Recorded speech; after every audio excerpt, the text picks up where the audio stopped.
Military Broadcast Radio, the station that's giving veterans a voice. Find us on the web at mbradio.us. This entire military is one cohesive, dedicated force. And the threats to our nations, they don't sleep. They're watching our every move. Iran, Russia, China, North Korea, ISIS, Al-Qaeda. They may be watching this right now. Our military should not be mistaken for a cable news gabfest show. We don't care what you look like. We don't care who you voted for, who you worship, what you worship, who you love. It doesn't matter if your dad left you millions when he died or if you knew who your father was. We have been honed into a machine of lethal moving parts that you would be wise to avoid if you know what's good for you. We will not be intimidated. We will not back down. We've seen war. We don't want war. But if you want war with the United States of America, there's one thing I can promise you, so help me God. Someone else will raise your sons and daughters.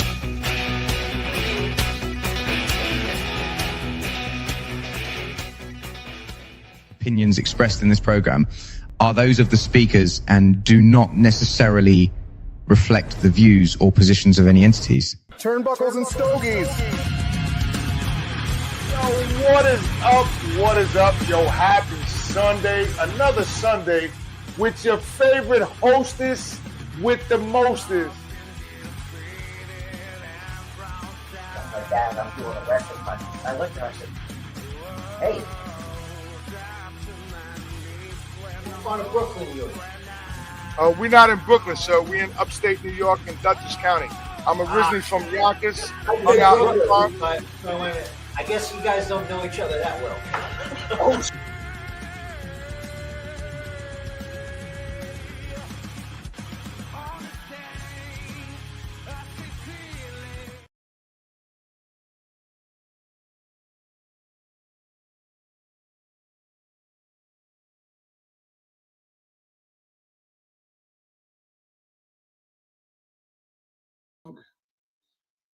what is up? What is up? Happy Sunday, happy fun day. I am the big dog, the host with the most. He is the vanilla gorilla. He's making some coffee right now. You got to excuse us. It's been a long week. We're in the process of moving to a new facility. So you got to check it out. But yo, so we are live. Every streaming platform you could think of. StreamYard, Roku, Instagram, Amazon, Roku, Amazon, Facebook, YouTube, Twitch. iHeartRadio, Twitch, YouTube. We're on all streaming networks. Which we are the number one. iHeart and everything updated this week. iHeart and everything will be updated this week. So let me start by giving one of our sponsors a big thing. We got a night of pro wrestling, October 25th. For a night of pro wrestling live presented by PBPW and MBR. Come and cheer on the Freedom Fighting Champions and the support for our fundraiser partnership programming helping veterans and first responders. Joey will do the QR code. But that's in Colorado. So make sure y'all come and cheer on the champions. I'm sorry, there's not really any good champions there because the Untouchables. Cheer on MB Radio and cheer on MB Radio, but there's no real champions there because me and my son are sitting here, so that ain't happening. So, guys, let's talk about one thing right now. Let's talk about the Giants today. Do I think they're gonna win? They're starting Jackson Dart. So we'll figure it out. But, you know, let's talk about wrestling when the man showed up. He's been gone for 6 months. At All Out. He's been, no, not him. He's been gone for 6 months. My man Jacob Fatu.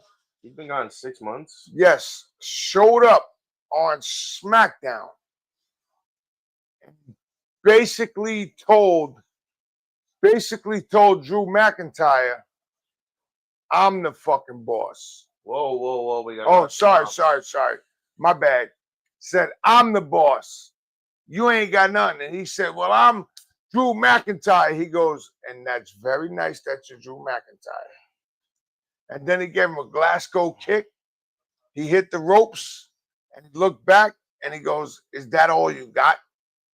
So, needless to say, we're going to cut right into my brother.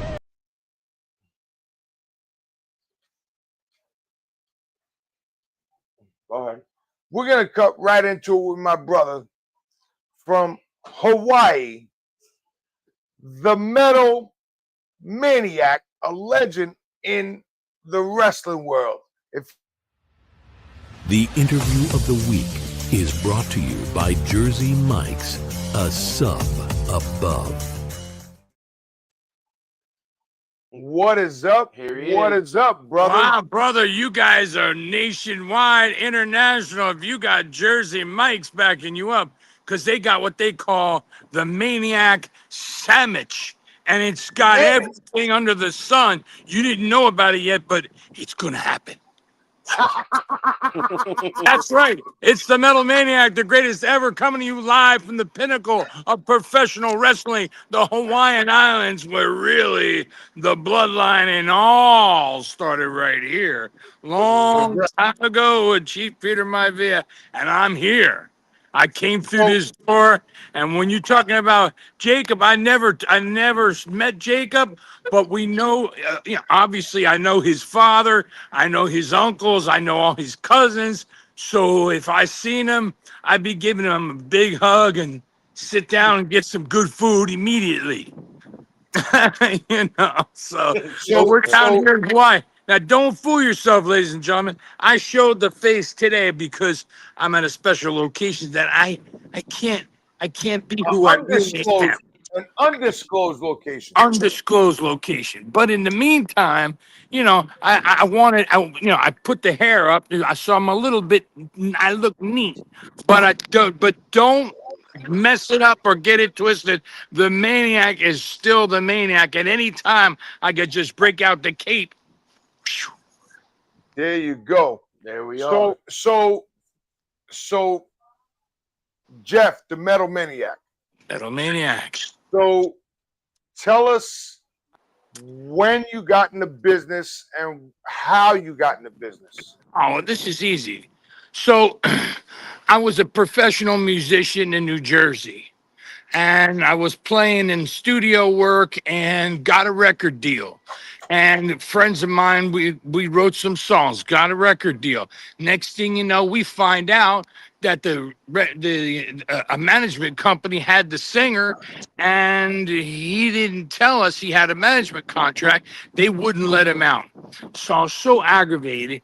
I go on a vacation to Florida, and I met Peter Maivia's nephew, had the tattoo. His name was Siva Afi. In the original Islanders, it was Haku and Siva Afi. He's the guy that they tried to use as Superfly Afi instead of Superfly Snuka when Jimmy first left the first time, a long time ago. And it really kind of messed him up. So he went and got the Peter Maivia tattoo, came back. They wanted him to lose to the Ultimate Warrior, and he's like, I can't lose to the Ultimate Warrior. This is back when people believed. And like people in Samoa, they see this tattoo. I can't lose to this guy on TV. No way. I can't do it like that. It's got to be a screw job. It can't be his gorilla press. There's just no way. And so Vince was like, didn't care. And so he walked out, which was probably not a good thing, but that's what he did. And he went to work for Burt Reynolds doing stunts and bodyguard work. The next thing you know, I met him in Boynton Beach, Florida, at a bar, and he was living there. And we found a ring, and then sometimes he would take me down to the beach and just slam me on the beach, and that's how I started. And then he said, "Hey, I'm moving back to Hawaii. I'm going to raise my son over there. And, why don't you come down?" And as soon as I heard Hawaii, I already was enamored with Hawaii from when I was a kid. So I sold all my musical equipment except for a couple of a bass guitar and an acoustic guitar, an electric keyboard. I kept that, but everything else I had everything, every PA system you could possibly get. I used to rent the Joan Jett for her concerts. So I sold it to her and came down here and met Leah Maivia. She had some shows and she had a little TV show. And that's where I started my painting my face and got my character together and figured out how to lock up and how to take an arm drag. And I mean, shit, my gimmick, I don't even do wrestling. I just do thumb to the throat and talk on the mic and, you know, put people over. Everybody wants to work with me because I get my heat. I put people over. They can't kill me. I was fine with that. And I did good. And then, I'm down here and I had my first match with Farmer Boy Ipo and a couple of other guys on Maui. And the next thing you know, Jimmy Snuka was down here and Siva said, hey, we're going to go see Jimmy. So we went and hung out with Jimmy. And then I got Muraco said, oh, why don't you, call this guy or call that guy because you really need to get off the island if you're going to do anything because there's one show a year, 2 shows a year. You probably need to go somewhere where there's a lot of shows because that's the only way you're going to learn. It's not practice. You could practice all day, tackle, drop down, hip toss, arm drag. But like I said, I learned it, but I never used it ever. I mean, only when I was told to by somebody who was higher up the food chain. So if Jimmy said tackle, drop down, leapfrog, double chop, well, I went and did it. But normally that wasn't my thing. So, next thing you know, we made some phone calls and Jimmy was there and he goes, hey, brother, to Tommy D and what's his name? Todd Gordon. This is when Todd Gordon first bought it from Joel Goodhart. And I spoke to Ed Zahn out of Maryland and Sylvana Souza, who was like a jobber for the Saturday morning guys, years ago. And he was a hot dog and coffee guy. He was a coffee and donuts guy, but he was like a little mini agent. And he had shows and what do you call it? Obviously, NWA New Jersey. What was shame on me for I'm so tired. Larry Sharp and Dennis Corluzzo. And Dennis Corluzzo had shows, and I should be ashamed. I was very close with Dennis. My brain is shot. And so I got booked, and that first night I came in. I was at Tommy D's show before I went to ECW, and Tommy D shows Jimmy a picture of me in my gear, and Jimmy never saw me in my gear.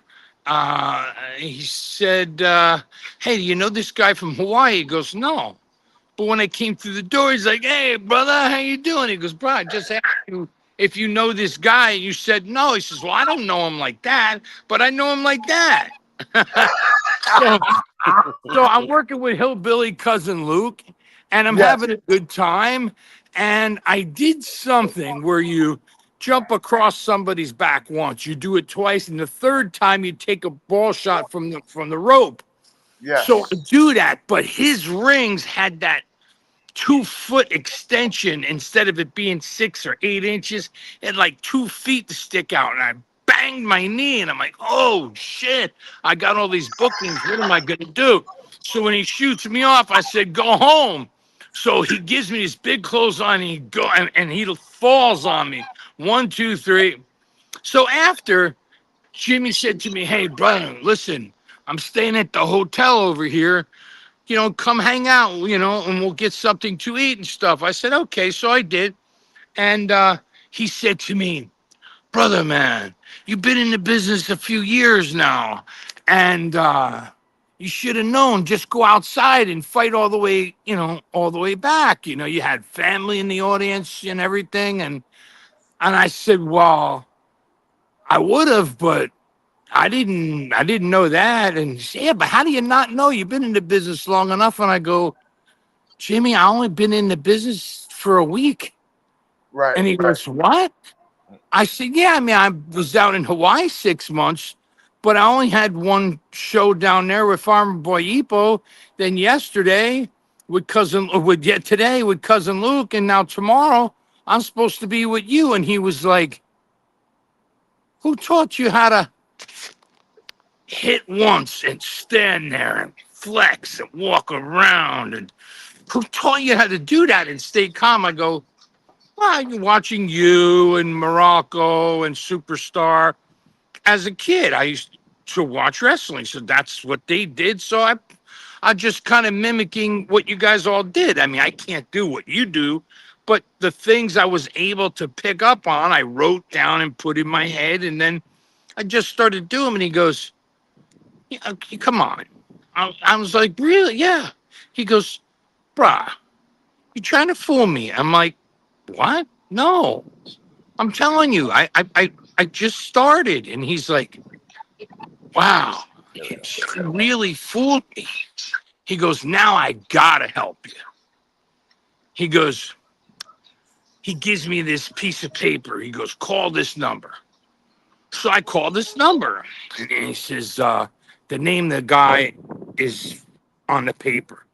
So it said Savoldi. I didn't know who that was. So I said, yeah. So I said, can I speak to Mr. Savoldi? Yeah, who's calling? I said, well, I'm sitting here with Jimmy Snuka, and he'd like to talk to Mr. Savoldi. Oh, hold on 1 second. All right, Mr. Savoldi, hold on. I'll put you on with Jimmy.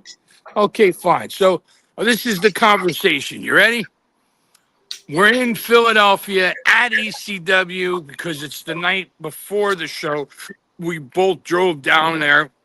So Jimmy's riding with me because I got a car in New Jersey because my mother lived there, and I left a car there for me to use when I come in. So we get there, and he grabs the phone, and he goes, Savoldi, Snuka, I got this kid. Looks good, sounds good. Put him with me on all five. All five. He's going to take me to the gym. He's going to take me here and there. And he's going to work with me all 5 nights. And he says, and this was at the Poconos. He used to run the Pocono Mountains up there. Right. The Jewish retreat.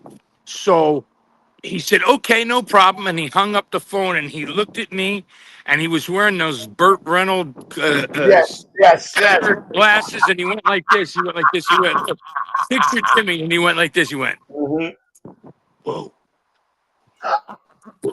Whoa. Because I never did that for anybody, but I did it for you. If I didn't know Jimmy, I would say you're lying. But I knew Jimmy. I met Jimmy, and what you're seeing is what he's telling you is all true.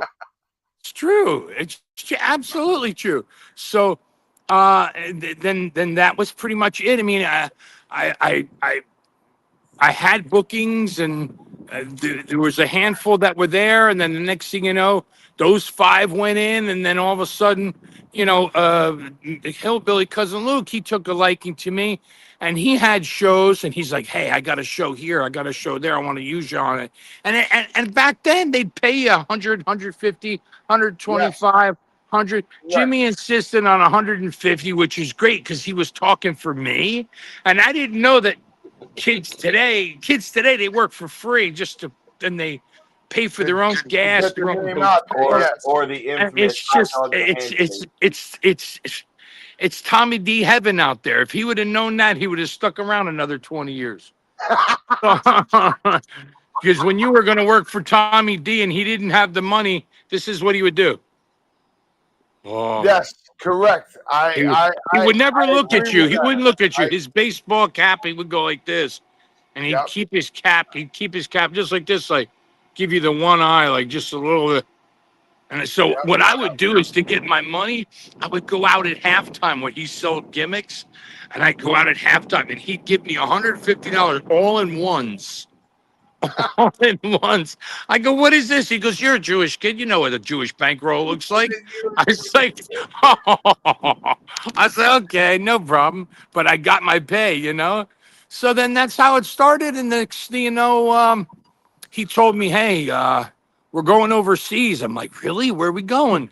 He goes, oh, you know, we're going to go to two military bases in England, and I see two in Germany, two in Italy, one in Greece or Crete or wherever. And just Jimmy knew his way around islands and stuff and knew names, but he couldn't read or write. But he knew. But I didn't know he couldn't read or write back then. And he just said, listen, I'll pick me up at the airport, and you know we'll go to the other airport, because Newark Airport was one thing, but international at that time you would go to JFK. You know, as an internet, Newark wasn't an international hub just yet. Now it obviously is, but back then TWA was still flying, and that's before your son was Remember born. TWA, Trans World Airlines? Yeah, TWA. And they had 747s, and we used to walk up the spiral staircase and sit up behind the captain in the cockpit. It was like we had our own like little, you know, area there, so nobody would bother Jimmy. And it was great, because once that happened, TWA, every time I went to the airport to fly somewhere, even if I had a frequent flyer, they would plug in the frequent flyer as if it was a regular ticket. So I was getting flyer after flyer after flyer, and I'd come back and forth to Hawaii for the first 3-4 years that I was working. I kept coming back every 6 weeks for 2 weeks, and keep, just to keep working out hard in the tan and all that shit. It was great, so that's how it actually started. And then from there, it just snowballed. I mean, his work was my work. And one day we were in Philadelphia, and his ex-wife used to work as a not for the airlines, but she was like a tour director, like in an office, and she would get tickets and get Jimmy on like the free ticket, but you'd have to wait to get on. He never liked that. He didn't understand. They were paying the money for the ticket. Why not just put me in a seat? He didn't like waiting around the airports, but he did. And then he saw me doing mine. He goes, brother, you got a seat? I go, yeah, why? He goes, well, my wife works for the tour company, and she can never get me a seat. She's always got me on standby. I said, well, they could at least put you on the plane first, because you're a famous guy. You could be riding a big plane that puts you upstairs. Right. Yeah, I know. I don't understand. I said, well, I don't know. And then that's where it kind of started with him thinking about watching me do all my book work and writing down stuff. Like, Muraco said, look, if you're going to do this, you got to keep a diary, because for taxes, you got to know where you were, when you were. Save a piece of paper or a poster or something that you could put in, or fold it up and staple it.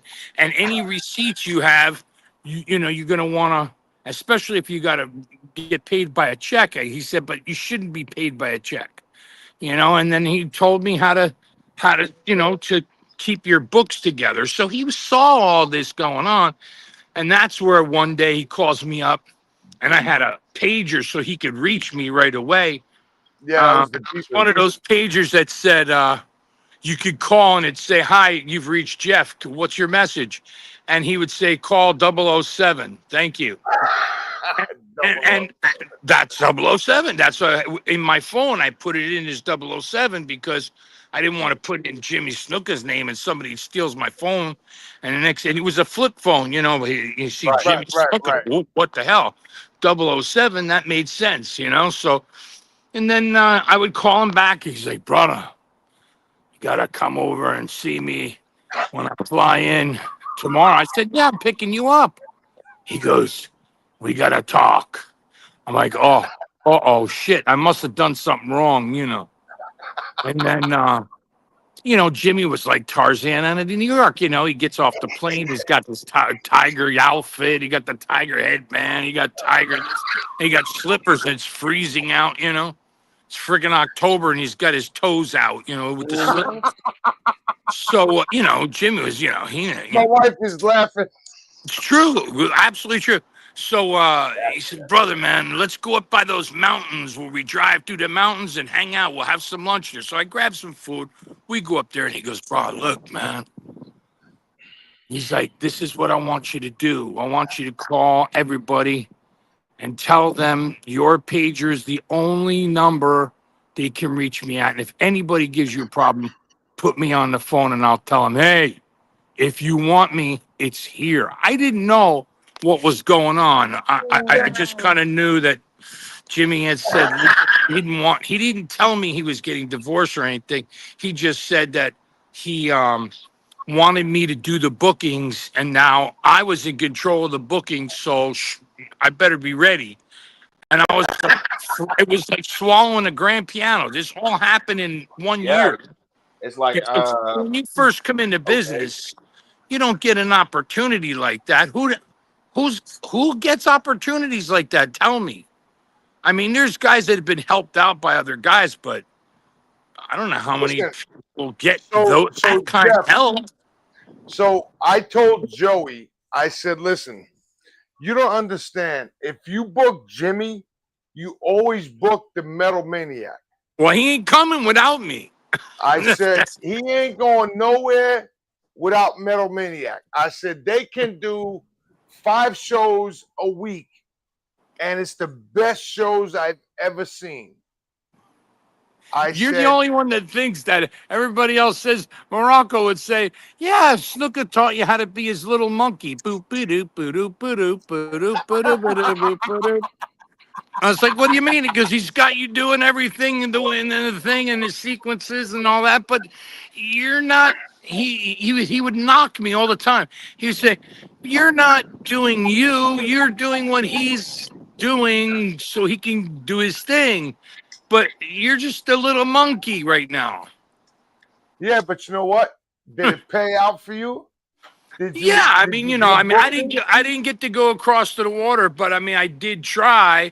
I did have a lot of, dark matches later on, like in the late 90s, 97, 98, I had dark matches, but they never, I'll never forget it. I mean, I'm jumping forward, but a lot happened by then, but by 97, 98, and even then in 2001, at one point, Vince McMahon came up to me. He goes, kid, they smartened you up too much. I go, what do you mean?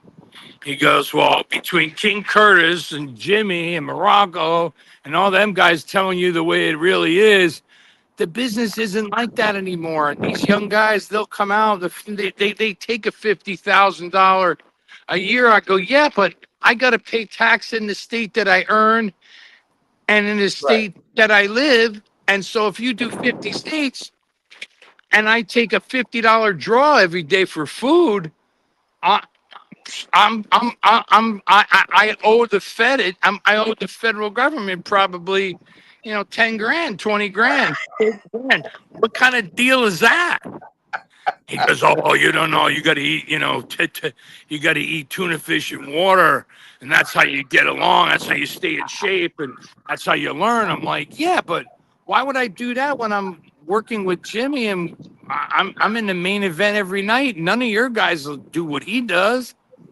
I said, he's still prime time. Have you seen Jimmy lately? I said, he got abs. He didn't get fat. This Jimmy was still, until 2000, I don't know, 10 to 2008, Jimmy was in shape. Jimmy had abs, bro. And I mean, endless.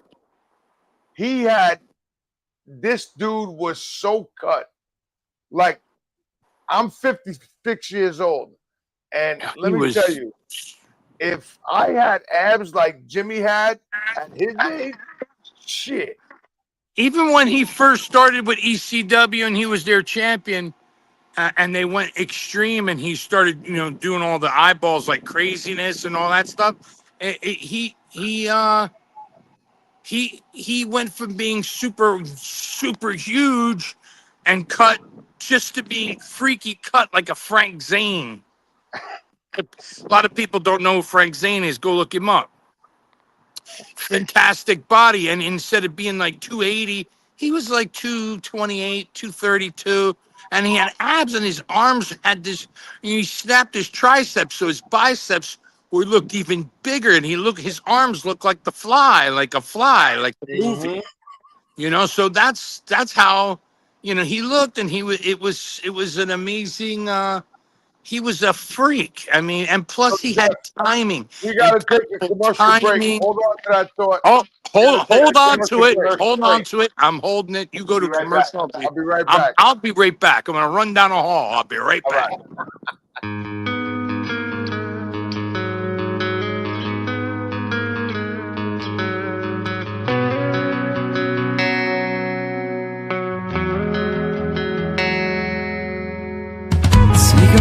Take a moment, take your time, let it set right. Let it drive right down in your conscious tight. Lean into the better times. 'Cause in a minute, in a moment, you'll notice a shining light, one that draws you in from deep inside. Reach out and connect tonight.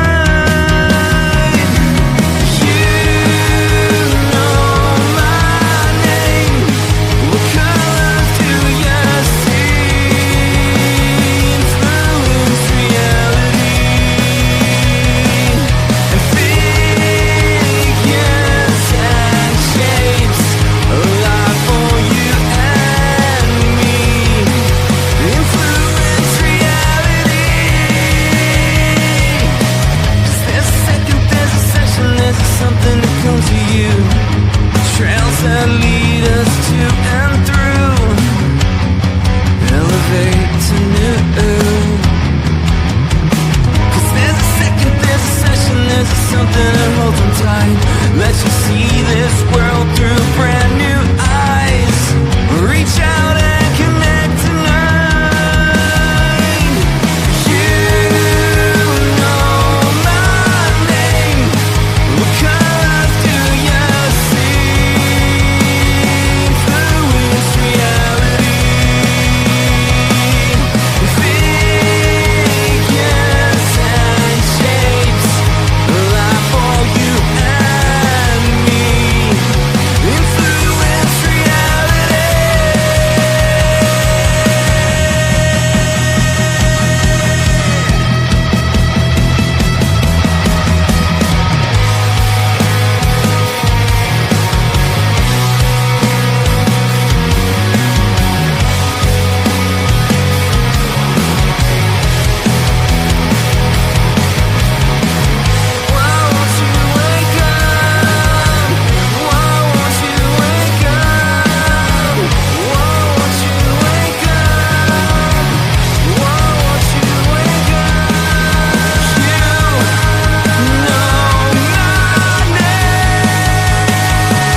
And we're back. Won't you smoke a stogie? Yeah, I'm with this one, not that one. This one. This one. Right here, this one. That one, the other one, whatever, which one. I got to behave myself now. I'm a gentleman. Wait. You did not just say you're a gentleman. I try to be. I mean, you know, listen, I'll never forget, Jeff, the day that You don't have to yell though. 'cause my you got mother-in-law, we did a show. I forget where it was, but it was you and Snuka, and my mother-in-law seen you in the back, and she goes, "I like that guy. He's got a great gimmick." And I said, "What do you know about gimmicks?" She goes, "I like the way he dresses. I like his face mask and all that other stuff." Bro, God rest her soul.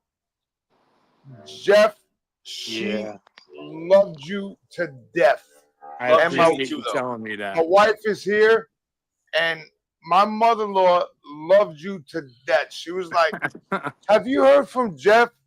And I'm like, "Do you want something going on with Jeff?" I mean, I'm just asking for a friend.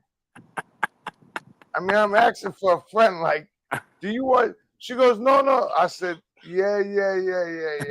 Yeah. Back then, I was handsome. Now, forget it. I look like a boat hit me in the head. I look like them guys in that speedboat that got blown up. What happened? I can't. What happened?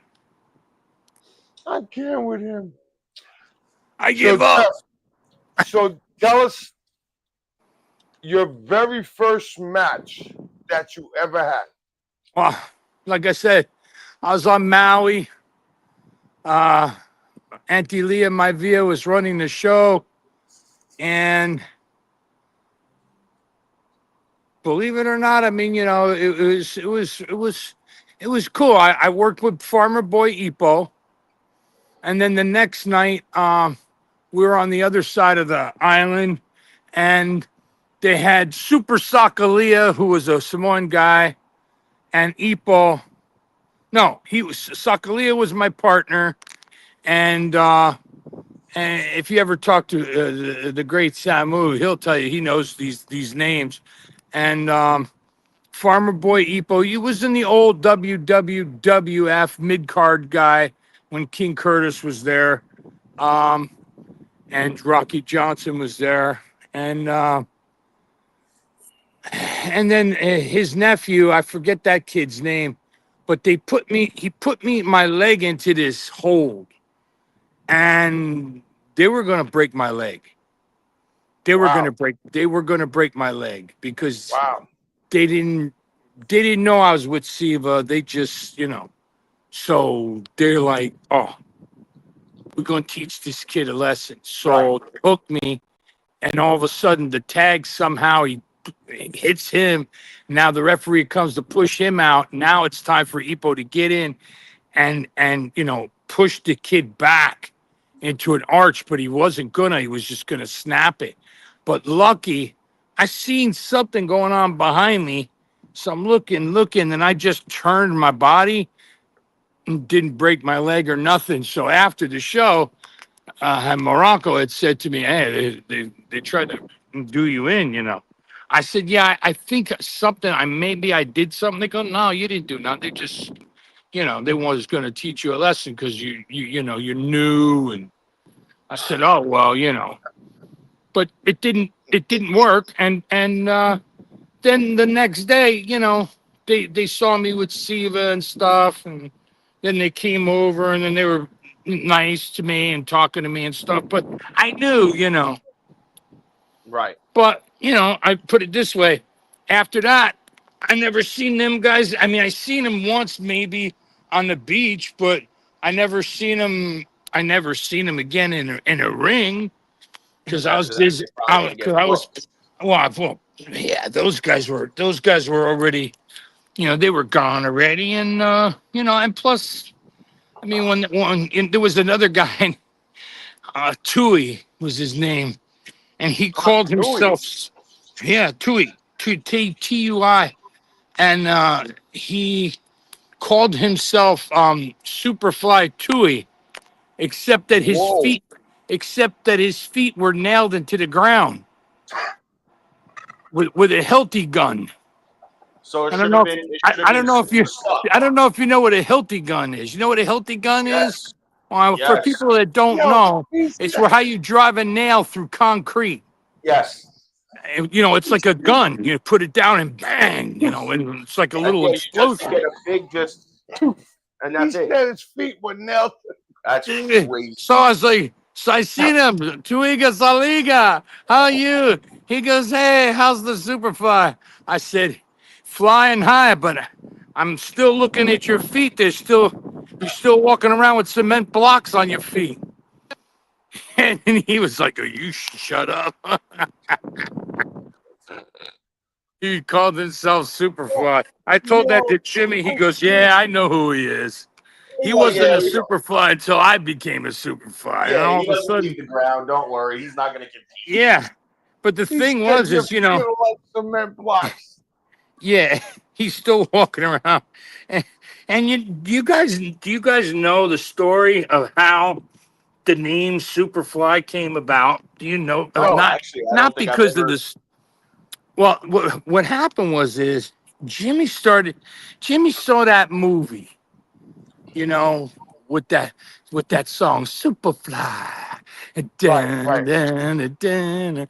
All right, and then he loved the Cadillacs with the curb feelers and stuff on it, Right. you know, because that's big time in Hawaii, you know, low riders and all that stuff. He loved, but it wasn't a low rider, but it was big Cadillacs. And Jimmy used to be a cliff diver, so he asked Sheiky if he would just lay down and sit up a little bit and just catch him. And Sheiky said, sure, no problem. So he did it, and he started to do it up in Portland. Then when he got down to the Carolinas, he changed his name because he didn't use snuka yet. He was called the Great Fijian, and he was doing a what do you call it? A full Nelson. And Jimmy had huge. Jimmy was Mr. Hawaii. He had a 23-inch arm, 22.5-inch arm. He was fucking massive. Oh, excuse me, children. Sorry.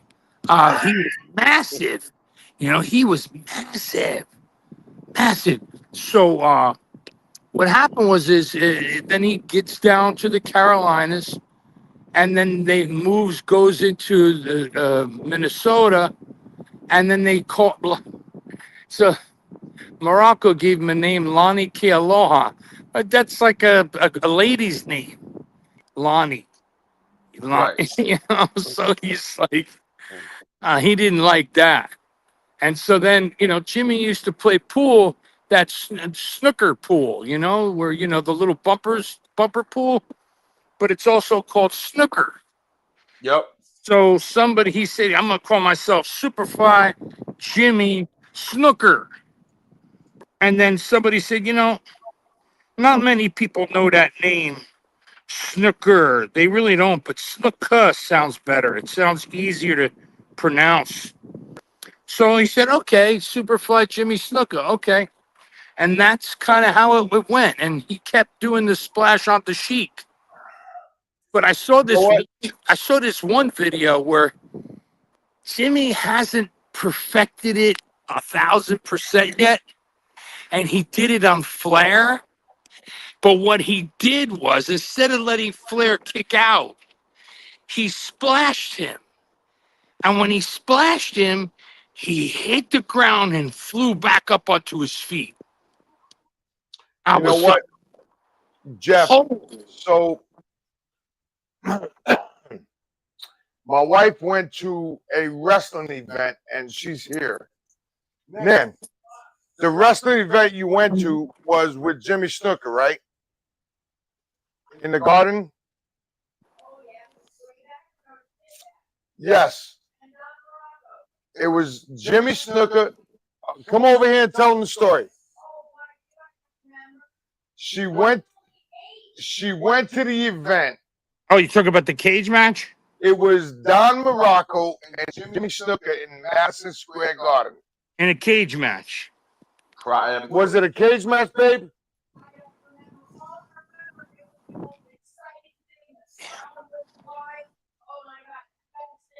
She said the crowd was wild. It was the best thing ever. But you know what? So Jeff, so when I met my wife, I started training with Alpha. And I'll never forget it because when I got there, he goes, your trainer's not here yet. Next thing I know, here comes Billy Kidman. So Billy Kidman comes in and I take the bump and whatever. Next thing I know, we're driving home. We get home on Sunday. And who's on Sunday night's main event for WCW? That was Nitro on Monday. Billy Kidman. Sure. He was very talented. Kidding me? He was very talented. Oh, my wife said they knew a guy who knew a guy who knew a guy that got tickets for this show. Right. Hey, right. That's how it was. That's how it was back then. I pulled up some pictures that you had sent us. Yeah, over the years. There's a few of them that I found. Well, these are some that I just pulled up, but you have, and I'm gonna try to see if I can do this. Well, most of what you're seeing came off of my Facebook page, the Metal Maniac fan page. So that's what you're looking at. So like anything online that you're finding is all from that. You and Hercules. Oh, well, that was my own personal stash of Polaroids with guys. Polaroids, holy shit! What you're looking at is a snapshot from a phone of a Polaroid that I have. I have books of Polaroids. It's in a blue book. And then I got this one. It's in no. It's in a. I can't see. I'm not seeing any photos. I'm not seeing any photos. Hold on. Let me take. It's in the bedroom. If you want to look. Let me put this up. See if you'll see it now. Got too many stogies. That's me. That's me. I could see me. Only me, not you. Not just me, brother. Daddy, brother. So you have me and you, and then this one that I just put up. Nobody's seeing that. They're just seeing us, me and you. They're not seeing anything that you're posting. How the fuck is that working? Let me see. Let me check this. Let me check the stream and see, because it might just be StreamYard that we're not seeing. So I'm seeing it on my screen. Okay, so it is up. Okay, good. Yeah, so that's Taz. You're looking at Taz before Taz. Before Taz. Right, that's when he was. Well, yeah, they called him the Tasmaniac, but yeah. And that was in what? That was in Philly. That was in New York, in the Bronx, for Tommy D, and Tony Rumble was the booker. Oh, yeah. Wow. Tony Rumble was the booker. I didn't know that. And nobody realizes that Taz trained at Pete McKay's gym. Yeah. It was, you know what? So Jeff, when I came back to New York from Dallas, after I started training in Dallas with Chris Adams, I came back to New York. I started training in Pete McKay's gym. Right here. I started training there. And people don't realize that I trained with Johnny Rods. I trained with Pete McKay. So when Lou Albano passed, we went to the funeral. So who was there? Johnny Rods, Jimmy Snuka. Sure. And they're like, hey, big dog, what's up? I said, hey, what's up, brother? How you doing? You know, whatever. And they go, who's this? I said, that's my son. So this is where I say everything you say about Jimmy is Jimmy all the time, because I met Jimmy that night. First time he introduced me to him, and we were talking, and he said to me, he goes, do you want to be a wrestler? I said, of course, yeah, absolutely. And then he looks at me and he goes, brother, you know it, bro. He goes, brother, when you finish college and you graduate, he goes, you come see Uncle Jimmy. He goes, Uncle Jimmy takes care of you. Uncle Jimmy trained you. I went, oh boy. I was like, man, I already knew as a kid. I'm like, I know how this is gonna go. And like, then it's gonna be a long, long process. Jeff, and then Johnny Rods came out and he gave me a hug, and we were talking. That blew my mind. And all the people my I met son that looked night. at me, and here's the funny part. So we're sitting on a couch. When you go to funeral parlor, they have the couch, right? Yeah. So we're sitting on a couch. So Pops comes in. Like, you don't gotta yell though. Pops comes in. So I said, Joey, get up. He goes, what do you mean? I said, get up and let Pops sit. He goes, what do you mean? I said, get up. I didn't know who this was at all. I had no idea who that was. No idea who it was. You might want to sharpen your pencil pretty quick. Pops have been known to grab people by their face and lift them off the ground. So that night I sharpened a lot of pencils. So him and Sika came in, I stood up, Serious. I gave him a hug. You know how you kiss on the cheek, whatever. So I gave him a hug and a kiss. I said to my son, get up and let Pops sit. He goes, no, son, it's okay, son. I said, Pops, this is your seat, not mine. I said, I'm younger than you. He goes, excuse me? I said, I'm sorry, Pops. Just have a seat. And then he told me, he goes, you don't know who that is? I said, who is that? He goes, and he tells me, he goes, Joe, get up. That's Alpha. I got up. I said, oh, I'm so sorry. I was like, I apologize. I was like, please have my seat. I was like, I'll go stand over here. No problem. I was like, and my fault. Jeff, the funny thing was, Lou managed me like 3 or 4 times. He was a nice man. Oh my God, Lou managed me 3 or 4 times. Sweetheart. And when I went to the wake, his son and his daughter came to me and said, you're Big Dog. I said, yes. They go, my dad used to talk about you all the time. I said, what do you mean? They said, because he managed you. I said, yes, he did 3 times. And they go, oh, so tell them about the story when you were in the Southwest Mall. I had met Lou a few times as a kid. And at that point, Lou had kind of, by this point, I think this was my second time meeting him. No, and my mom was with me, and I said to him, my dad, he was working. He was in White Plains. White Plains to where we are is an hour. That's going to come in. I know where White Plains is. Yeah. That's going to come into the story. It's going to come into the story in a few seconds. I go up.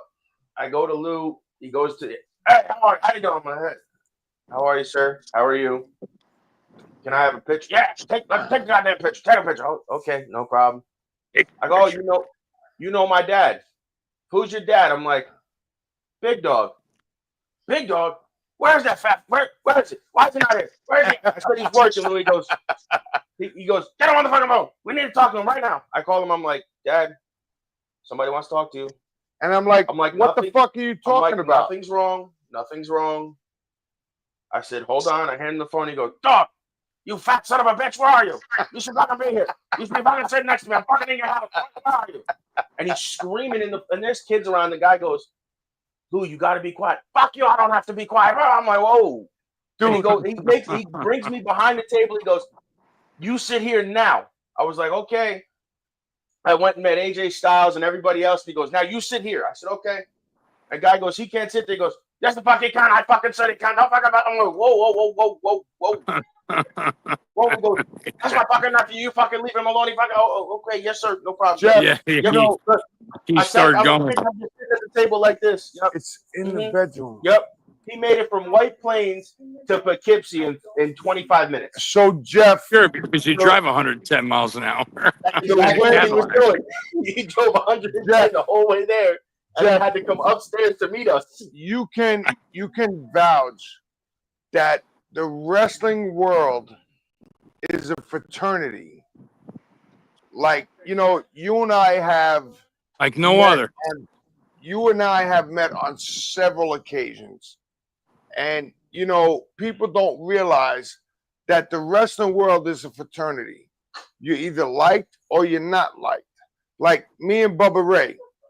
Me and Bubba had a whole fucking go fuck yourself. If you could see the face on the other side of this camera right now, That face would say it all. Bro, Bubba Ray came to the Mid-Hudson Civic Center, and I'm sitting in the front row, right? All of a sudden, Bubba Ray comes out, starts this chant, and you hear, big dog, big dog, big dog. Now, mind you, I'm just sitting there minding my business. I know it's coming next. Yeah, I'm Hold on. It's coming next. Hold on. Your business if it was your fucking job, bro. And I'm sure after that, you know how the rest of this story goes. So mind you, the next night, receipt for receipt for receipt for a little while. So the next night, I show up to LIWF where I was training over there too with Homicide and Loki and all them guys, right? So I show up there. My wife comes, my brother comes, my nephew comes. Everybody comes there, right? So mind you, I'm in the ring with Primo. Mind you, this little boy was ready to come out like within 2 days. This little boy. This little motherfucker. This monstrosity of a human being now. This little boy was still in my Look at Jeff. Man, look at Jeff's face. He's just smiling away. Look. He knows how this story goes. So mind you, Jeff, I'm at LIWF, right? So I'm fighting Primo. Primo is Bubba's friend. Bubba's in the crowd. Now, mind you, he comes and he's like, you know how he looks, and Primo and Bubba goes like this. I said, Primo, you got a better chance in hell taking me out than you got with Bubba. He goes, what do you mean? I said, bro, I'm from the streets, bro. If you want to get real, we can get real. Let's get real. Bro, we got real. And when I tell you we got real, the whole locker room came out to break us up. And I said to Bubba, Bubba, if your man 6'10" couldn't take care of me, what makes you think that you're going to take care of me? I said, what makes you think you're going to take care of me? Yo, so he did an autograph signing up here in Poughkeepsie. No, it wasn't an autograph signing. He was working. It was in Danbury when Mike O'Brien brought in a big. But by this time, Bubba had made it. I remember Bubba when the Dudleys first were created, and he was like number 7 or 8, and they didn't think he was going to amount to anything, and he ended up with the very last one. The brother, the two of them, they actually took it forward. And the one kid with the worm thing. Other than that, I mean, that whole team of guys really. Devon used to work for the post office. Yeah. So Devon is a friend of mine through another friend of mine that used to work for the post office. And when Paul Heyman called him and said, we want you to come out here, you got to get a tie-dye shirt. What these two knuckleheads did, they bleached the shirt. They bleached it. So when they got there, Devon put it on and it fell apart. And they go, what the fuck is that smell? Guess what it was? It was bleach. Yeah, right. It fell apart on him. It's because that's how much he put a whole bottle of bleach and didn't know what he was doing.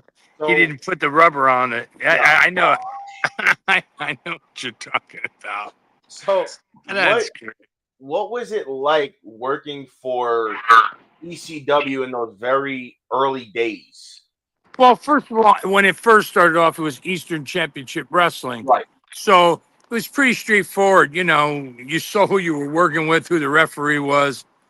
You know, I worked. You got Pee-wee. Remember Pee-wee? The name's familiar, but you got to show me faces. Names, I'm not really so good with, because everybody's brother. Hey, brother. Hey, brother. Hey, you know, Brother, daddy, Listen, brother. I can tell brother. you You know, that I mean, from a but few this is lots of way times. back when it was just brother only. I hadn't Yes, created the yes. chubby dummies yet. I didn't do all that yet. Right. And so, you know, I, like I said, I started there with him, and then it was pretty straightforward, you know, and then it kept getting bigger and bigger. They had some Japanese guys come, and they made a show with nobody in the crowd, just them. And I worked with Tony Stetson, and I mean, the first time I took a chair was from Tony Stetson. What a beautiful chair shot. I mean, wow. I mean, it knocked me on my ass, but didn't hurt me. Sounded Yep. great. I mean, but that was like one of the few times I let anybody, but that was the first time. So I figured out how bad could it be? Right. It was, I mean, looking back at it now, it wasn't bad at all, but holy shit, it knocked me down. I mean, boom. You know, I was It like, puts you down because you don't expect it, and it's like, whoa. yeah, you know, but you know, it was, you know, they did stuff to rid me. Like said, listen, we want you to wait under the ring the whole show. Get under there before we open the doors. And they didn't tell me, look, you know, this ring could collapse. So be careful. Stay by the corner, you know, stay by the corner. They didn't tell me that. And so I'm under the ring. I got my cigarettes. I'm laying down. I got beer. I got everything under the ring. And I came out, and at the right time, the referee was outside the ring for some reason. Then I slipped in, boom, hit what's his name, a guy that was friends with. Yo, you forgot his name, dog? Seriously? I forgot his name because, bro, it's just so long ago. You're talking 1990, 90, I was 91. going to say 90, 91, 92. 91. Yeah, but it's way back. And then Yeah. I forget his name. Nice kid, black kid. He used to have a nice, really nice gear. He was Todd Gordon's friend, and he worked in the jewelry shop with him. Well, whatever. So you know, he said, you know, he says, watch the boot. I watched it, kicked me right in the nose, and broke my nose.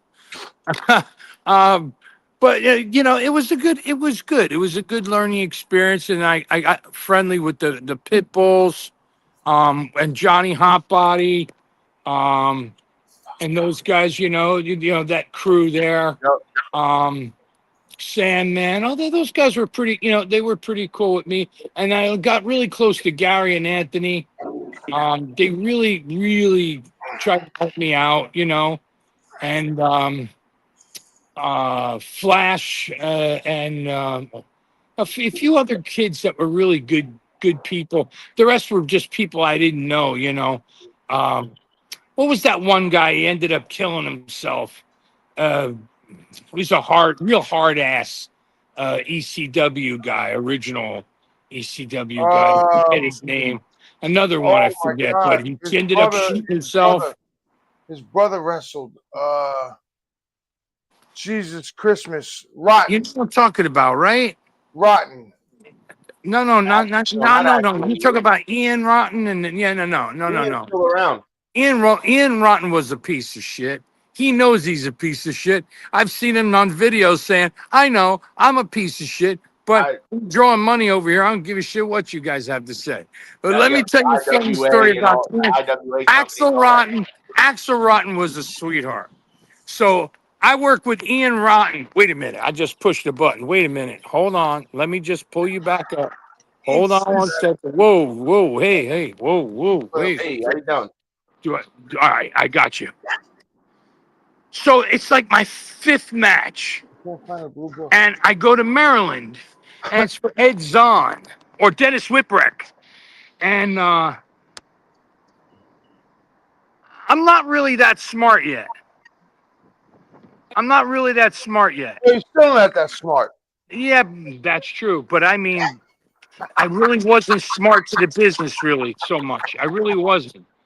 And he thought I was he thought that I was a lot better worker than I actually was, because my interviews were good and my gear was good. And, so when I got in there, I really didn't know what the hell I was doing. And he pretty much ate me up. But he did this thing. He did this thing, bro, where he spun around and put his crotch on my face. And that's where I kicked out, pulled him outside. So we start fighting. We go back into the locker room. The guys pull us apart. And, I'm like, hey, fuck this. I'm not going to have this guy do this to me, right? So then all of a sudden, what happens is I told him, I said, there was all these guys standing around, and I go, hey, you here with all your friends? I said, that's okay. I'm going to see you again with my friends. So I don't say nothing to nobody. We're at ECW the next month, and Muraco and Jimmy are booked together, but Don's on both shows. Jimmy was just on two because that's just how it worked out, because Don was in for the weekend. Don did a Sunday as well, and I was taking him there, but we all were together. And so Jimmy goes, brother, man, I don't go to shows I'm not booked on. I was like, well, just hang out in the car in the back, and I'll come out, I'll bring you food and stuff, and I'll just hang out with you, and then I'll go in and work with him, and I'll come back out. I'll shower at the hotel. I don't have to, do whatever. He said, no, it's okay. I want to watch.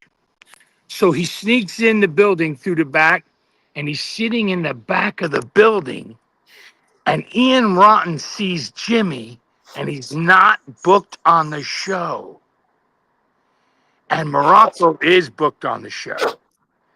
And Jimmy's in the locker room, and the word gets around, and Ian Rotten thinks that Jimmy and Don are there to wipe him and all his friends out. He comes running up to me, Maniac, I'm so sorry. I didn't think that you really were friends with Jimmy and all that. And I said, brother, I told you there was going to be a toll to pay. Now you're on the toll road and you see the toll lady pulling up, and it doesn't say 25 cents. I said, but I'll accept your apology. So Don and Jimmy didn't know this was going on. So I'm on first match, and I'm working with Gilbert, but when he wasn't Gilbert. Right. Dwayne Gill. And I hit the rope, and now the ring collapsed with us. No, it did. Did it really? We almost got posted, both of us, by the poles. Oh my God! Holy shit! If he didn't push me out of the center, I would have been killed for sure. I would have got hit with 4 pipes. Wow! He shoved me out of the center, and he jumped out. But by then the ring had collapsed. So while they're putting it all together, this is when this happens. And he's like, I'm so sorry. I was like, it's all right. Just as long as you understand that, don't ever do it again, because I'll just let the dogs out, and then you're done. Oh, shit. He was like, but those guys didn't know shit. And I never told them. All those years later, I never told them. It wasn't a topic of conversation. But I will tell you a story I really haven't shared with anyone that's really cool. Go ahead. I'm still green yet. I'm in ECW, and they're starting to expand. And, what's his name? Gilbert's came in before. This is before Paul E came in with his big mouth. And Paul Heyman stinking up the room. So, oh, man, I never seen a guy just mess up so many people. Just, helped a lot of people, hurt a lot of people. So wait. Let me tell you the story. When you got the paycheck, did it bounce? Because Shane Douglas. No. By then, Jimmy had left. No, that was later, bro. That was later. That was later. Let me tell you the story. So what happens is, so Todd Gordon and Eddie Gilbert are running the TV. And what happened was we finished working, and we're going back to the Marriott, and Muraco and Jimmy were talking, and I guess they never really had a conversation about their match together in the garden, in the cage. I think they just both just blew it off as being great, and they knew it, and they didn't really need to talk about it. And Right. the babies and the heels were all separate, so they really didn't have an opportunity to really chat back then. And by this point, the business had changed. The baby faces are riding with the heels. So what happens is Jimmy's in the back seat. I'm driving.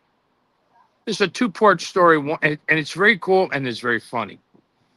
So, so the first thing is the cool part, and that's so Morocco, as we're driving towards the highway from the building, we stop for the Gino cheesesteaks. I get him, I bring him there. We're driving towards 95, and he looks back at Jimmy. He said, "Hey, brother, we never talked really about that match, because we were always busy and on the road and different crews and this and that. We never really had that opportunity to really talk." He said, "I got to tell you, man, the timing of that match was just so perfect." He said, "You were just, incredible." I said, "Hey, brother, man, you caught me. You caught me. Otherwise, I couldn't do it, We did it together." And Vince Sr. was still alive yet. And he was asking, Jimmy, who you want to work with next. But Junior, the father now, didn't know it was moving into another direction altogether with Hulk Hogan. But at that point, Hulk Hogan had come over and he was in tag matches with Jimmy against Muraco and Orton, like the one in the Boston Gardens. Right, And right. and you can see that where, Jimmy gets caught by Muraco midair, staggers back, and then Orton hits Jimmy. Jimmy goes down, does the blade. Hulk Hogan does the thing, boom, boom, bang, bang, boom, flex, flex, pop, pop. Then there's Jimmy on the top rope just gushing. People were watching Hogan, and then he didn't see Jimmy pulling the magic, and he just appears on the thing, flies off the top, boom, patch them, 1, 2, 3. They get out of there. What a great night, right? So they're talking. I'm listening to these two guys talk about the match, and it was wonderful to hear because I was there watching this match, and now they're having the only conversation they had about that match. They never had one after, and they sure as hell didn't have one before, which I thought was just the coolest thing to have had the opportunity to hear I what. was just gonna say to listen to them talk about that Yeah, greatest match and then ever lived, basically. so now at this point, I'm enamored with this conversation, and I'm a mark for the idea. I'm not freaked out that I'm with them too because I'm Hello, comfortable Mark. with them at this part. At this point, I'm comfortable with them. They didn't make me feel like I wasn't one of the boys. They made me feel comfortable. So I was driving. So I made a wrong turn and I got committed to go all the way over the bridge, to go all the way down to the first exit and make a U-turn, come back, take the exit, get off, and make an illegal U-turn to get back on to get onto 95 in the correct direction. So we get to the point where I made the mistake and I made it again. Oh, And no, you didn't. I'm mortified. And You made it twice. Jimmy's in the back. He's not saying nothing. And Morocco's like, "Yeah, go ahead. No problem. Just go the wrong way. Don't worry about it. We ain't going to go." We got beer. We got food. So those guys were eating and drinking He's and like, just yeah, take watching your me time, don't drive worry. around. They're watching me drive around. I did it once, and then I did it again. So I come back to the third time, and I'm about to do it again. And Jimmy goes, no, brother, the other way. So I go the right way. And Muraco turns around and he goes just like this. Watch, he goes. why did you tell him? He was going to drive all the way down there and back again. I want to go take a shower. See Don. So you have Don doing to that. this room already, man. He said, No, Morocco was Brother, like, just let him go, brother. why did you tell him? He would have done it again. And so that was a fun day, that Morocco made fun of me, and it was funny, and funny. ladies and gentlemen, right behind me are looking at the Kualoa Mountains of the Hawaiian Islands right there. A very famous place. Like we talked about, Hawaii's big and famous for a lot of things. One of them was Chief Peter Maviet and pro wrestling, but one of them was Elvis. And Elvis loved this place. Yes. Yeah. So let me ask you this. Steph. So I know from personal experience, because you've been on cards with me when I was on cards. So when they booked Jimmy, did they book you too? Absolutely. He wouldn't go anywhere without me because he told him, hey, I'm not leaving him home. If you want me to go overseas, no problem. You got to take this kid. He's got a great picture and he's got a good look. But, at the same time, don't forget, when Paul came in to ECW is when Jimmy sent me to England. Right. So I Jimmy remember sent me to England. Jimmy sent me to England and to hurry up and catch up, because 2 times a week wasn't enough. Those guys worked 7 shows in 5 days. Right. Sometimes 9 shows in 7 days, depending on the week. And so, when I came back and I saw what was happening with Paul, and then Jimmy wanted to write a book back then, and I knew a guy who was an entertainment attorney, but he also was a creative writer, and he wanted to do a book about Jimmy. So when Jimmy, he wasn't great with English. He really wasn't. I mean, look at it. Listen to his, you can listen to his interviews. He really, you know what I mean? His body spoke for himself, Right. So he was saying to Todd, he was proud to say, oh, hey, he's my lawyer. Well, those guys bugged out. And the next thing you know, Jimmy didn't like what he was hearing. And he goes, bro, let's just go. And so he told me, never book me over here again. And I was like, oh. Right. So I turned around when they got in the car. So I'll be right back. I went back in there and I told them both, hey, I don't know what the hell happened, but I sure just want you to know I have nothing to do with any of this. None of this is me or my idea. So just letting you know, don't hold it against me. But sure enough, Todd Gordon didn't like me for that. And didn't, and I don't know. I mean, Jimmy wasn't trying to hurt anybody. He was just trying to put the guy over. It's, oh, he's my lawyer. Right. Oh, that was a bad move. I was like, bro, why'd you tell him that? He's like, what do you mean? I'm like, bro, you're talking to people that, the last thing they want to do is deal with lawyers. Right. You could be studying the book. I said, they don't know that. You never got another word out. From then on, it was an argument. I was like, I never seen anything fall apart so quick in my life. You're always telling me to be chill out. You from New Jersey. I was like, you should have let me introduce the guy as a friend of ours that from the entertainment business. He's an entertainment attorney, but he's really a book writer, and he wants to do a book about Jimmy. And he wants to fold ECW into the fold. And that was the idea. That was going to be like Jimmy's swan song. Right. So did that book ever come out? Well, sure. That's the book that I look. I never heard about the lady. I never heard about the lady until the guy starts talking about it. And I said, excuse me for a minute. I said to Jimmy, can I talk to you for a minute? He goes, sure. He didn't know why I was doing that. And the guy didn't really know why either.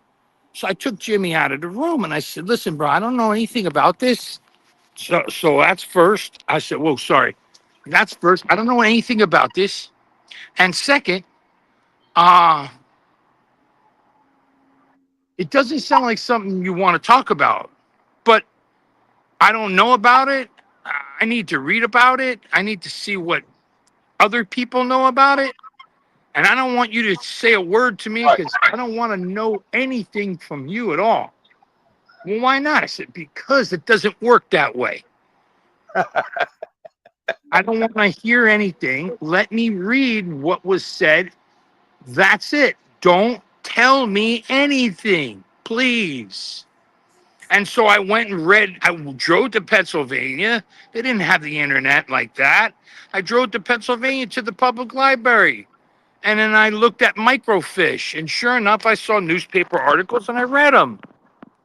And it sounded to me like, it was, nobody was ever, charged with anything. No one, it wasn't deemed a issue or a problem, or it was never a mention in there other than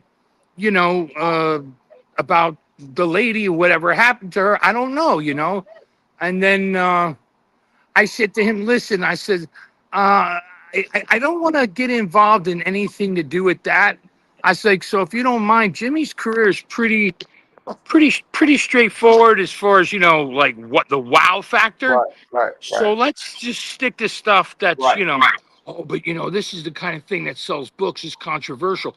I said, yeah, but